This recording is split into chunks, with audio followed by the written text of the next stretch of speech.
There are 6.7 billion people on the face of this earth. What do these 6.7 billion people want? What do they wish every day so that there be peace in their lives?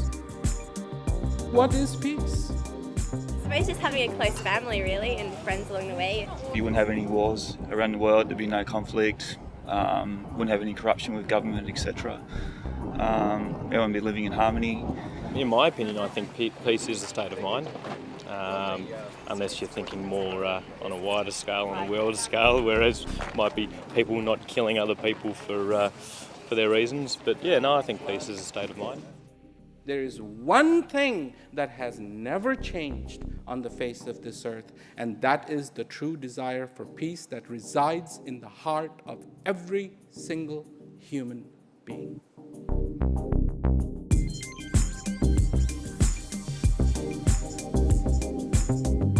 For as long as human beings have been on this earth, they have been searching for peace. But what does that mean? Is peace just the absence of war? Is it making amends after a long argument? Is it retiring to an island and never having to worry again about money or your position in life? We all say we want peace, but what does it really mean to have it? I think peace is something that everybody should be aspiring to, but I guess peace would be something different to everybody. When there is no war and all our people live in good conditions. I think peace is something that, like, you have a peace of mind, you feel calm in your heart. Peace is kind of intangible like that, though, because, you know, I guess you could say that it's freedom from conflict, or I guess you could say that it's freedom from fighting, but I think that without being too wishy-washy, there's this general vibe of peace, and it means being safe, being comfortable, and having that kind of equality. Why peace? Whose idea is it? Is it something that we learned? Is it something that we saw in the sky? Is it something that we saw in the water? Is it something we saw on a leaf? Why? Where does this idea of peace come from? For most of his life, Prem Rawat has been bringing a message of peace and hope to people around the world. Why is this world interested in peace? I think there's a lot of separations between people and where they're from or what sort of money they have, and I think there'd be more peace if people would look past that and recognize each other as, you know, human beings. I think it's probably one of the biggest questions you can ask. I think there's a lot of self-discovery out there that I think a lot of people need to do, and I'm about to start that, I think. I think if we could all realise that we're not that different from one another, even though we look very different, and it appears outwardly that we're different, fundamentally I think we really want the same thing, and that is happiness and love. Regardless of all these differences, the want of every single person on the face of this earth is the same. When we look at the differences, this is what we have trained ourselves to see, the differences. You are different because you're this. And some people even say difference is good, and I agree. But just to be different, in the middle of all the differences, to see the similarity, to see the want of every single person, that the demand, the desire for peace is there. The desire for peace transcends every single barrier. Every single barrier. Whether be it a prison,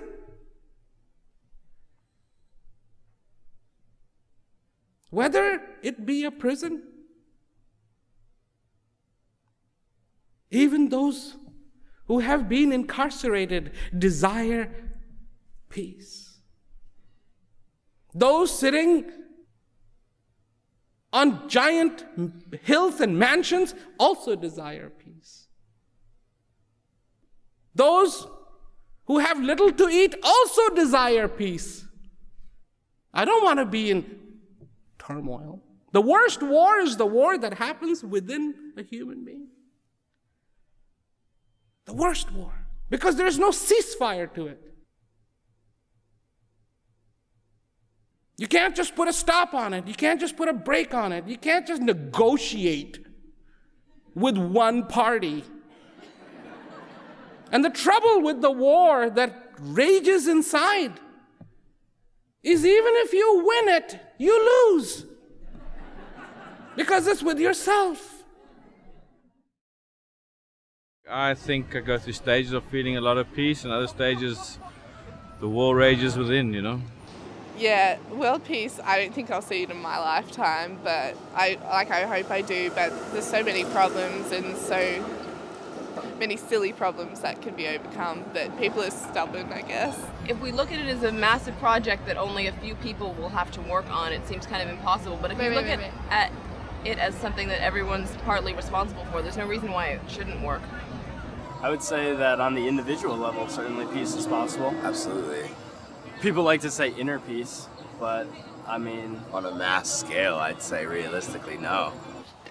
I don't think peace is possible. You can reduce things, you can stop these silly, not silly wars, but wars that aren't really going anywhere, but you're not going to get total peace. Absence of war is not peace. Because it is people. It is us. We're the ones who start the wars. When the differences become so great and the intolerance reaches epic proportions, wars will happen. When I fail to see another being as I see myself, then wars will happen. When the causes and the reasons become greater than the sanctity of peace, wars will happen. When I fail to realize what is the value of being alive, wars will happen. And believe me, ever that the war begins outside, it would have begun on the inside first. And the war on the inside is far more dangerous. Because it is a fire that may never be quenched. And it can rage on and on and on and on. In the battle outside, at least you will hear a noise, but the battle inside, you may not hear a peep. The battle outside may have strategies. The battle inside may be just going on and on and on, and nobody's even negotiating. Hey, stop. This is your time on the face of this earth. This is your opportunity to be alive. For me, when peace begins within me and it has taken hold of me, when I have allowed it to blossom, then peace for me is also possible on the outside. Then peace for me is also possible, a reality. because I have felt it. Over the years, Prem Rawat has spoken to more than 12 million people in over 50 countries. His message, however, has always remained the same, that true peace begins with the individual and can already be found inside each and every one of us. This is what I want to talk about. Because the desire for peace has nothing to do with wealth, has nothing to do with how you live, what you speak, what you have attained, how you think, what you think. But the desire for peace is fundamentally and innately in every single human being. If you understand just this much, just this much, that's enough. If you understand that the desire for peace comes from inside of you, then you understand why the seed needs to germinate. Then, if you understand the inner want to have peace and accept the inner want to have peace,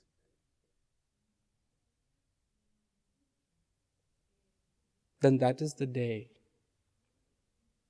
your journey towards peace begins.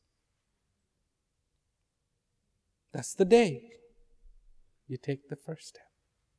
I think that the search for peace and happiness often leads people into less peace and less happiness, because I think people go looking for it rather than letting it find them. I think that people think it's something that comes from without. It's a program you can do, a course you can graduate from, a religion you can follow, and all those things are very worthy and very good. But if you don't know who you are and what you want, then you're very unlikely to be happy and you're very unlikely to be peaceful, because that stuff comes from inside you. But I think a lot of people, they want this bigger, greater want more than they want physical things. Like on the outer level, everyone wants something. Like they want a new pair of shoes or you want a new TV. But that other want, that one that actually fulfills you, I think that's what people are really looking for. Peace, it's a word we have so much respect for, but in the end it's an empty word. It's up to us to fulfill it, that give it certain meaning, and then it becomes important or it becomes relevant, and then it makes sense. In 2001, he started the Prem Rawat Foundation to address fundamental human needs so that people can live their lives with dignity, peace, and prosperity. His humanitarian efforts and work towards peace have been acknowledged by government, educational, and community leaders worldwide. Food is important, but so is peace. Water is important, but so is peace. Clean air is important, but so is peace. And all the things that we need to strive for, those basic necessities are important, but so is peace. It is a pleasure to see so many of you gathered here in this illustrious venue on the United Nations International Day of Peace. What is the reflection of peace? It's nice when there are not wars, but that's a reflection of peace. That's not peace in itself. All the things that we like about peace are the things that are just the reflections of the peace, not the peace itself. Because peace begins with every single human being on the face of this earth. The true peace, the peace that Prem Rawat travels the world talking about, doesn't begin with ending poverty or a global ceasefire. It begins with you. In my opinion, the ideal should be to have peace on this earth, where people feel and celebrate having peace. We talk about prosperity. In my formula, and this is only because I have observed it, prosperity without peace is chaos. Chaos. Everybody is wondering what is going on.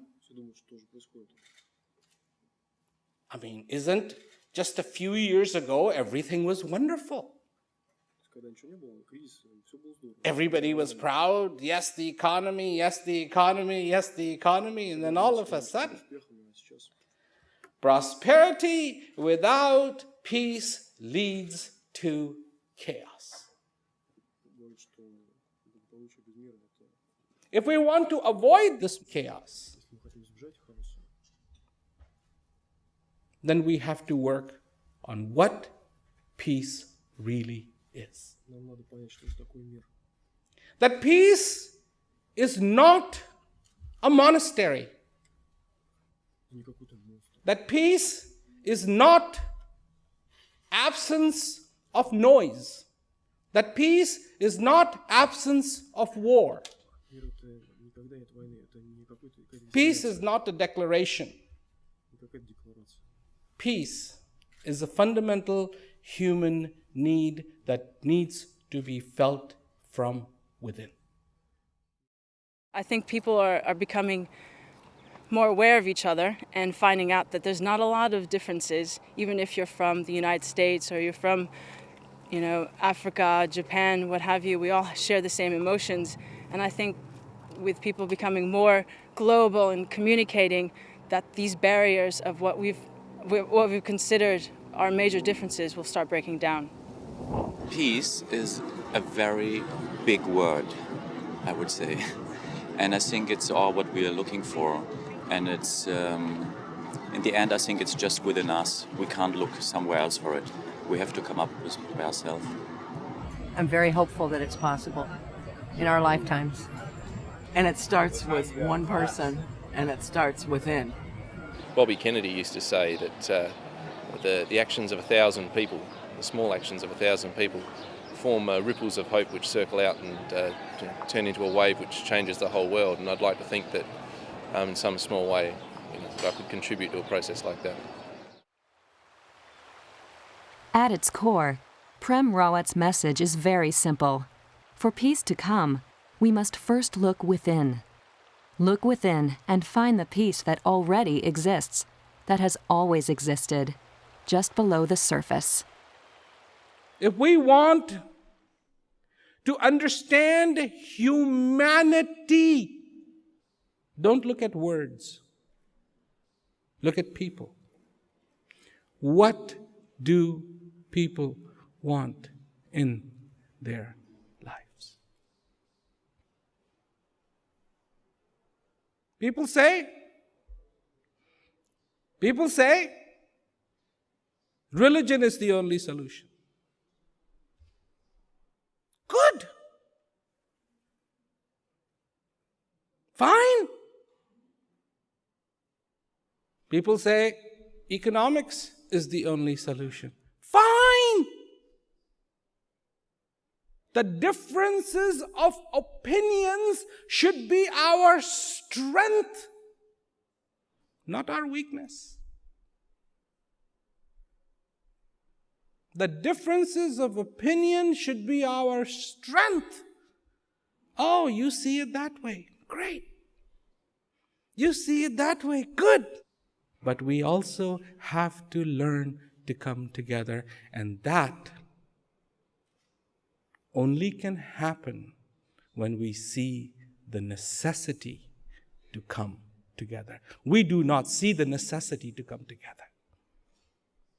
We believe in this system. We believe in that system. If you want peace in this world, you have to begin with people. People like you, people like me.